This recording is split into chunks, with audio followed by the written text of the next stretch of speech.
David, thank you so much. Welcome to the Republic. Thank you for joining us Well, for thank you for our having me. school board candidate interviews. A large focus of BCSC and school districts across the state is on the foundational reading skills Mhm. of the community's second and third graders. How do you think BCSC is doing in helping those students along, and how might you contribute in ensuring those students have the best shot at passing iRead 3? Yes, a very good question. I mean, there's three things that come to mind on what I believe the school corporation is doing well. Definitely closing the gap. The scores have improved here recently. One of which would be the mandatory summer school program for the student. That's been a good thing. Another one has been the community outreach with the Book Buddies program has been a fantastic thing, bringing in volunteers to read with the student. That's been a good thing. And I think the biggest thing to me is like constantly monitoring and watching the performance between, of the students, the teacher engagement on that. That's been a really good success. Those three things. There's other things, but those are the three that come to mind are probably the most powerful ones that I can think of. Now, for me, what I think would be a good thing to enhance that would be looking at the teacher side of it, really focusing on that. So some of the things that we could do on the teacher side is continuing to consider reducing the class sizes. So if we can get more of a teacher to student ratio lower, that would be a helpful thing. Smaller class size would be a helpful thing. It doesn't always happen, is making sure that we have teacher aides in the class, help with the burden on that. That's another thing that we could do. The other one that comes to mind that's I think important that a lot of people aren't talking about, let's look at lessening the burden on the teacher. So and there's a lot of things that have been piling up on what we're asking them to do. So let's reduce that. Let's get rid of the stuff that's not essential to education, the best that we can, and trim that back so they can focus on education. So those are the three things that come to mind that would help, especially in the learning and academic excellence that we're trying to achieve as a school corporation. Alrighty. What are your thoughts on Envision 2030, BCSC's facilities plan? Because obviously that'll be something, if elected, you would be responsible for, shepherding through and making tweaks to if necessary. Yes, I mean the thing that it is such a big number. Basically when you look at the finance costs of that over the years, we're talking about $500 million for this community. It's a huge number. So it's very concerning. We want to make sure that the investments we make in the community are appropriate. So it's historically a large number, and that's going to be a burden on us taxpayers and other people. So we want to make sure that we want to be good stewards of that money. So I just question that number, is that really appropriate for the community? So we really need to ask, it doesn't feel as a gut check it was appropriate, and I've got some points that I want to talk about. But there's a lot of people I talk to who are very concerned about how big of a number that is, and are we going to be good custodians of those funds? So one of the things that comes to mind is if you look at the investments in the infrastructure, like glass, for example, the glass and aesthetics and the building infrastructure. So it's not bulletproof glass. So if we're going to spend $500 million, we can't sit there and put a little bit more money on bulletproof glass. There's a lot of concern by parents, so forth, maybe of an active shooter type situation or otherwise, but we failed to put bulletproof glass in our structure. So the other one is glass in general and just the overall academic environment for the students. You look at the students, is we want to make sure that the environment's not distracting. But having glass and these other avenues, you talk to people, it's a distracting environment. So if we're here trying to focus on academic excellence, then why would we want to have an environment that's distracting for students? So that's a big concern.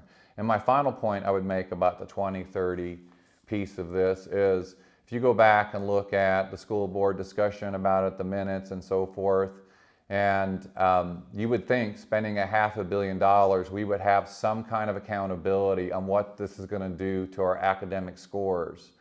It's like it's almost completely missed. So how do we make the investment at $500 million and not say, well, how it's going to improve academic scores?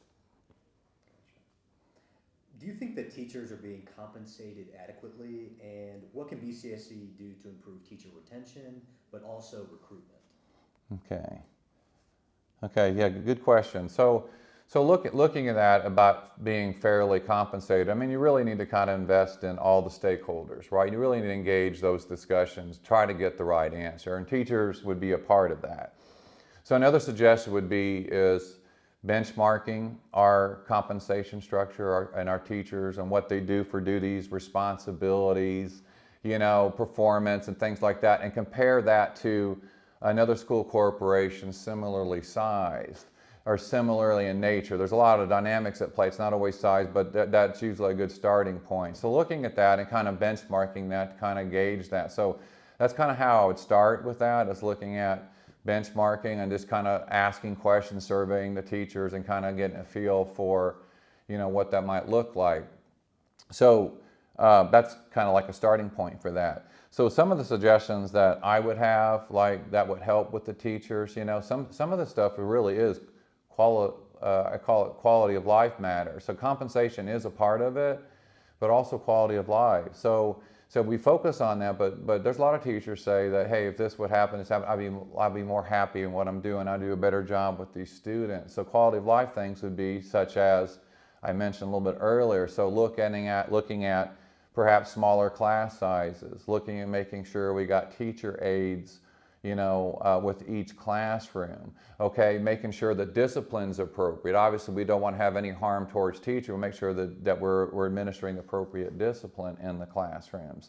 And finally, back to looking at duties and responsibilities. Like, look, something that really isn't absolutely essential, can we eliminate some of those things and get back to education, help with the qualitative aspect of the teacher?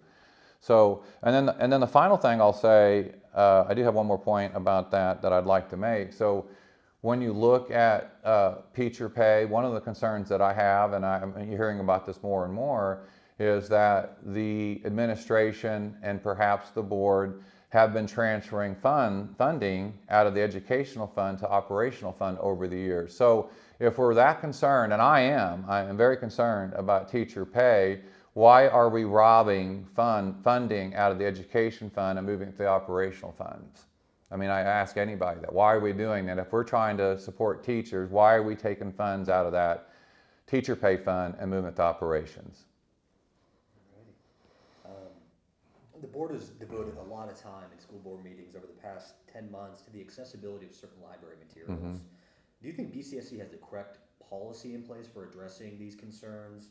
And would you like to see anything additional be done? Yeah, good question. That's definitely been a hot topic, hot button over the last several, hasn't it? It's been a huge topic, very controversial on both sides of the aisle on what we should do in that department. So I believe what's created part of the controversy is a poorly written policy. And I would say a lot of this has to do not necessarily what the school corporation has written, but what the state law says. The state law itself makes it difficult to administer this due to its vagueness and ambiguity. Makes it difficult to administer a good policy. So it makes a controversy for all of us. We want to make it work, but because the policy is written in the manner it is, it makes it difficult. So one of the suggestions that I have that we can have a discussion about, because we're going to throw this out there, then there's going to always be discussion back and forth about it, so let's look at setting an age-appropriate policy in the library, for example. Things are sectioned off an age-appropriate material, and that would be done by a panel. Okay, bring your experts in, like your librarians. You bring a collection of teachers in. And you bring the other stakeholders, which are the parents, okay? And they would build consensus and build the structure so that we have age-appropriate material in the library, okay? That seems like that's a common sense thing to do to maybe perhaps satisfy everybody that's interested in what's going on in our library. So then what you would do then is if, let's say, Sally wanted to see something that's over 18, it's rated adult, right? So then, and let's say she's 14 years old. So then at that point, since it's in the category, hey, you look it up and it's in that position, then it'd be up to the parental consent for that person, that Sally, to have that access. Does that make sense? So that's how I see that. That would perhaps eliminate some of this controversy. Not everybody's going to be happy with what the suggestions are, but someone's got to put some solutions out there, right? You got to try. And then the final thing I'll say is, from a librarian standpoint, is if you put a policy such as that in place, that almost virtually eliminates their risk as being a steward of the resources. That makes sense. He or she would be, the risk would be reduced to almost zero on their liability. Okay. In recent years, school board races and school board meetings themselves have become increasingly charged at times. How would you work with others that may not agree with you on a specific subject? Yeah, I love that question. I am a strong believer in the First Amendment, okay, freedom of speech. I believe everybody should have the right to voice their opinion. Absolutely. That's perfectly fine. So I think healthy debate is good. So with that said, kind of like the rhetoric and the threats and the violence and stuff that may or may not happen at the school board meeting or potentially happen in social media, is just making sure that that the rhetoric isn't threatening verbally or physically. So to me, that's where it ends. We cannot accept, I mean, as a culture, as a community, you know, as law enforcement, we shouldn't be condoning threats. I mean, no side should be threatening anybody verbally or physically. That should end it with that. So in general, this is kind of like how I feel like it's something that's missed. Like in our dialogue, there's been a lot of rhetoric, a lot of labeling, one side or another. Let's get rid of the labels and let's get back to having healthy debate, be respectful and civil to one another, even if you disagree with them. Okay? Thank you.